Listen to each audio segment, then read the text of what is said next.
অনেক দিন পর চিকেন মাটন একসাথে, অনেক দিন পর বলতে এই জম্মুতে আসার পর মটন এই দ্বিতীয় দিন অভি আনলো। প্রথম দিন ওই রান্না করেছে। তো আমি প্রায় 5 মাস হয়ে গেছে এখানে এসেছি, তো মটন রান্না করব। যাই হোক, আমি খুব একটা ভালো রান্না করতে পারি না, তো যেমন পারি তেমনই তোমাদের সাথে সবসময় শেয়ার করি। তো আর আমি নর্মালি রান্না করি, অত হ্যাপা ঝ্যাপা নানান রকমভাবে করি না।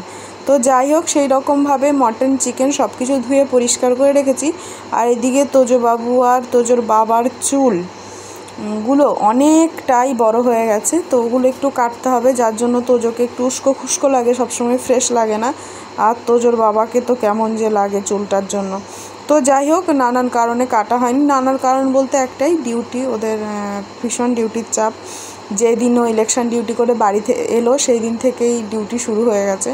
তো ওদের তো রেস্ট বলে কিছু হয় না, তো ডিউটি ওদের করতেই হবে, সে তুমি যত দিনের জার্নি করেই আসো, ছুটি কিছুই নেই।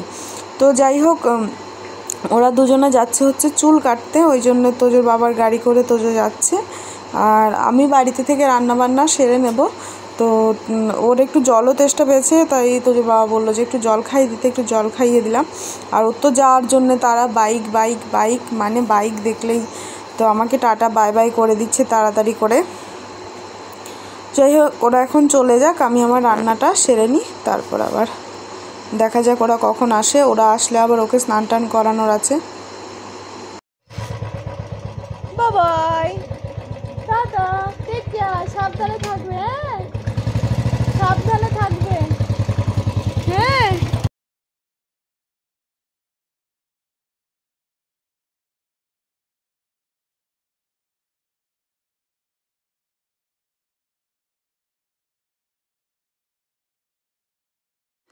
চিকেন মাটনটাকে তো অনেকক্ষণ আগেই পরিষ্কার করে ধুয়ে রেখেছি, তারপর নর্মাল যে আদা রসুন জিরে বাটা ওইটাই বেটে নিয়েছি। বেটে আর নুন হলুদ লঙ্কা পাকা টমেটো সমস্ত কিছু দিয়ে প্রথমে চিকেনটা মেখে নিলাম। লঙ্কাটা প্রথমে দিইনি, কেননা তোজোর জন্য মাখা চিকেনটা রেখেছি, পরে লঙ্কাটা দিয়ে ভালো করে মেখে নিয়েছি। তারপর আবার মাটনটা মাখলাম সেম প্রসেসে, সেম ভাবে। তারপর মাটনটাতে তেলে একটু গোটা মশলা দিয়ে, গরম মশলা দিয়ে আর তেজপাতা দিয়ে পেঁয়াজ দিলাম। পেঁয়াজটা একটু ভালো মতো করে ভাজা ভাজা হয়ে গেলে মেখে রাখা মাটনটা দিয়ে এখন ভালো মতো কষিয়ে নেব। কষিয়ে অনেকক্ষণ ধরে, প্রায় 1.5-2 ঘন্টা লাগে মাটন রান্না হতে। তো ওইভাবেই রান্না করে নেব, তার চেয়েও বেশি লাগে যদিও। আর এইদিকে আবার ছোটো কড়াইতে চিকেনটাও চাপিয়ে দিয়েছি। মটনও আধা কিলো আছে আর চিকেনও আধা কিলো আছে। তো সেই মাটনটা তো ওপাশে হচ্ছে, চিকেনটাও চাপিয়ে দিলাম। আর চিকেনটা কিন্তু কষা হয়ে গেছে, নামিয়ে নিয়েছি। এখন আবার যখন ভিডিওটা এডিট করছি না, আমার জিভে জল চলে আসছে চিকেনটা দেখে, এত সুন্দর কালার এসেছিলো। তো যাই হোক, রান্নাবান্না সেরে আমরা একটু বেরিয়ে গিয়েছিলাম ঘুরতে। আর কোথায়, সামনেই এই যে ঝর্ণা আছে ওখানে যাব, তার কারণ অভি এসছে থেকে আমরা আর বেরোনোই হয়নি। মানে আমি তো সবসময় ঘুরে বেরিয়েইছি এখানে ওখানে পাশে, তবুও তো মানে একটা ইচ্ছা হয় যে ওর সাথে ও আসলে ঘুরবো। তো যাই হোক, ওই জন্য টাইমও পাচ্ছিল না। যাই হোক, আমরা ঝর্ণাটার কাছেই এসেছি। ঝর্ণাটা এখন অনেক কমে গেছে, ওই দেখো জলের স্রোতও কমে গেছে। তো তবুও লোকজন আসে, স্নান করে। দূর থেকে মনে হয় কম, কাছে গেলে কিন্তু অনেকটাই জল আছে, ডুব মেরে স্নান করতে পারবে নদীটায়, এরকম। আর এইদিকে আমরা দাঁড়িয়ে একটু হাওয়া খাচ্ছিলাম, কিন্তু তোজো কিন্তু বেশি হাওয়ায় দাঁড়াতে পারে না, ও কানটাতে হাত দিয়ে রাখবে। আর তোজোকে আর তোজোর বাবাকে চুল কেটে কেমন লাগছে বলো কিন্তু, ঠিক আছে? তো আমার থেকে তো মানে কেমন জানি না,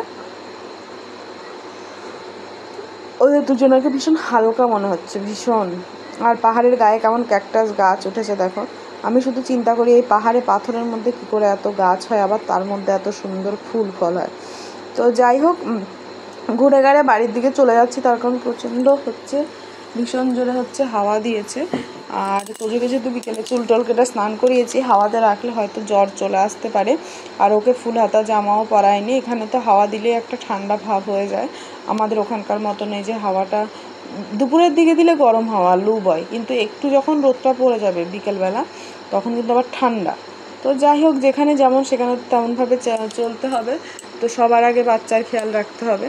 তো ওর যদি শরীর খারাপ হয়ে যায় আমাদের ঘোরাঘুরি কিছুই হবে না, আর প্লাস ওর শরীরে কষ্টটা তো কষ্ট দেয়ই সব বাবা মাকেই। তো যাই হোক, আমরা চলে এসেছি। এসে কিন্তু অভি আবার রোল কলে গেছিলো, দেখতে পাচ্ছ ওর ইউনিফর্ম পরা। রোল কল থেকে এসে আমি কিছুটা জায়গা, এখানে সবজি লাগাবো আমাদের রুমের পাশে, তো ওই জায়গাটাই ও পরিষ্কার করে দিচ্ছে আর কি। তো কোনো কিছুর জন্য আসলে সময় পাচ্ছিল না, সময় করে হলে আর কি সবই করে দেয়, তো সময় ছাড়া কি করে করবে বলো। তো যাই হোক অনেকটা পরিষ্কার হয়ে গেছে, আরও করব। মা অনেক কিছু পাঠিয়েছে, মা বাবু অনেক কিছুর বীজ আর কি, তো এইটাই ওগুলো লাগাবো, যখন লাগাবো তোমাদের সাথে তো শেয়ারই করব।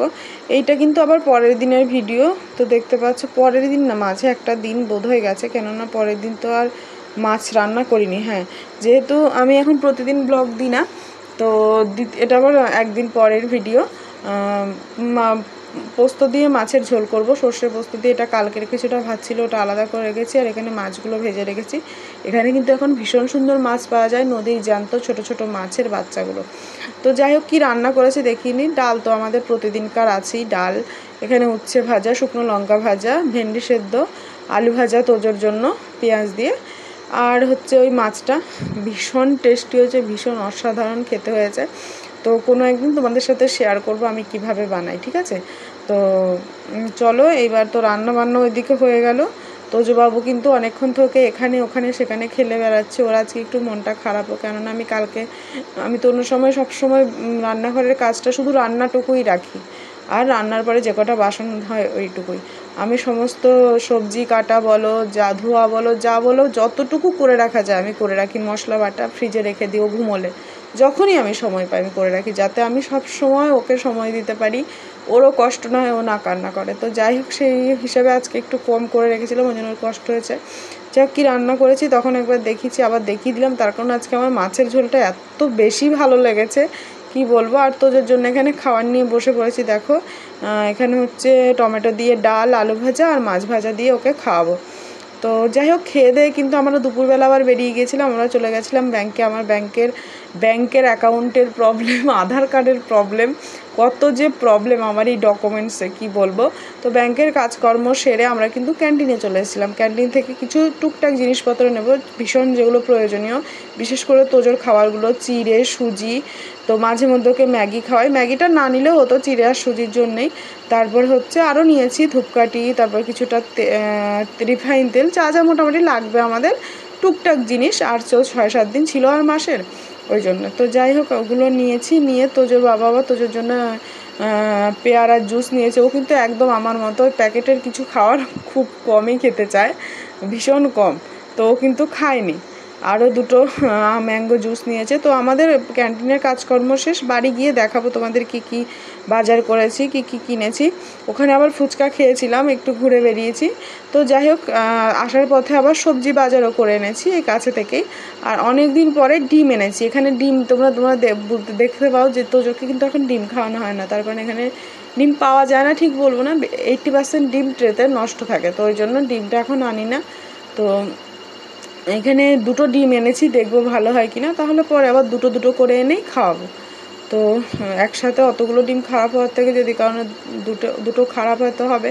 আর কি কি সবজি এনেছি সেটা তোমাদের দেখাবো। প্রথমে সবটা না ঢেলে নিই, প্রথমে ভেবেছি একটা একটা করে ঢালবো, তারপর সবজিগুলো তো ছোটো বড়ো সব মিশিয়ে দিয়েছে, সেই তোমাকে বেছে ফ্রিজে রাখতেই হবে, তাই ভাবলাম যে ঢেলে নিই তারপর তোমাদের বলবো। তো এনেছি হচ্ছে 250 বেগুন, 100 বিনস হচ্ছে 120 টাকা কেজি, শুধু তোজোর জন্য এনেছি।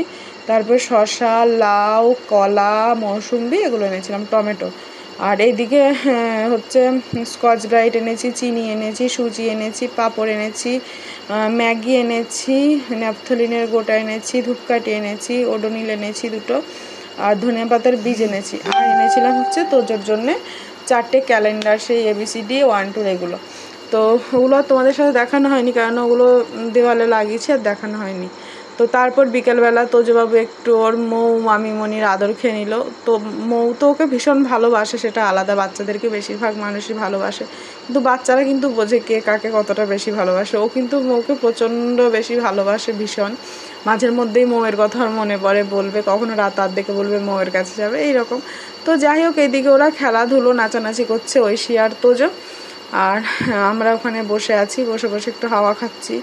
তারপর হচ্ছে তোজোর বাবাও আছে ওইখানে বসে আছে। এইখানে আবার আদিয়া আর তোজো প্রায় 8:30 9:30 মতো বাজে, অন্ধকার হয়ে গেছে, আধা ঘন্টা 1 ঘন্টা হয়ে গেছে, 1 ঘন্টা হয়নি, আধা ঘন্টা মতো হয়েছে, 8টার দিকে তো সন্ধে হয়। তো তোজবাবুকে এখানে দোলাচ্ছে, তোজবাবুকে আর আদুকে। তো ওরা ভীষণ মজা পেয়েছে, ভীষণ আনন্দ করছে। তো চলো, এত সুন্দর ভিডিওটা তোমাদের সাথে শেয়ার করতে পেরে অনেক ভালো লেগেছে। তোমাদের কেমন লেগেছে অবশ্যই জানিও। তো তারপর বাড়ি চলে এসেছি, বাড়ি চলে এসে তোজো এখানে খাচ্ছে, মানে আমরা সবাই যার যার কাজকর্মে ব্যস্ত। আমি এখানে বসে সবজি কাটছি, আর কালকের জন্য আর কি এগুলো সবই। এই তো এখানে সবজিকে সব কেটে রেখে দিয়েছি, কি কি রান্না করবো সেটা নয় কালকেই দেখাবো, যা দেখছো দেখো। আর হচ্ছে তোজোর বাবা ওদিকে, যেহেতু কালকে কোয়ার্টার গার্ড ডিউটি আছে, ইউনিফর্ম রেডি করছে, ব্যাচ লাগানো থেকে শুরু করে নেম প্লেট আইরন করা। তো যাই হোক, ব্লগটা এখানেই শেষ করছি। ভালো থেকো সবাই, গুড নাইট।